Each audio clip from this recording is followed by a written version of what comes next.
Tu vois, je l'ai travaillé de manière assez étroite.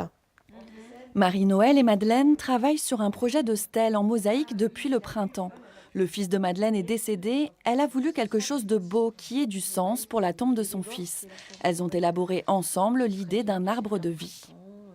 On va aller progressivement vers une montée avec les pierres donc vraiment grosses et celles du chemin. Et puis petit à petit, cette montée va être en tesselles de plus en plus fines.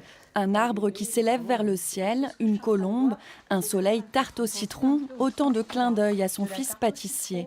Une œuvre à laquelle Madeleine participe de bout en bout. C'est vivant, ça a une dimension universelle aussi.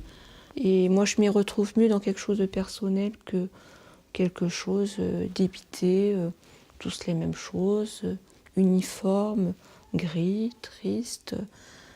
Voilà, il y a un petit peu de couleur qui va briller. Un travail dans la lenteur et la précision qui prend forme petit à petit. Chaque tesselle est soigneusement disposée. Un cheminement également pour l'artiste Marie-Noël qui s'est récemment lancée dans l'art funéraire. Ça m'a toujours habitée, on va dire, depuis petite. J'ai toujours trouvé les cimetières trop tristes. Et je m'étais toujours dit, mais un jour, il faudra que je mette toute mon énergie à pouvoir faire en sorte que ça puisse devenir, d'une manière ou d'une autre, des lieux qui reflètent la lumière et la beauté.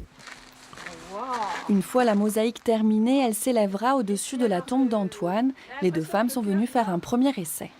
En plus, le soleil, en fonction de l'inclinaison. C'est touchant et à la fois c'est beau. C'est beau, c'est profond et waouh, ça fait du bien. L'art de la mosaïque sur stèle a déjà séduit une autre famille dans ce cimetière, une façon d'apporter au lieu un peu de vie et pour Madeleine de retrouver la paix. Elle espère installer la stèle à la prochaine Toussaint.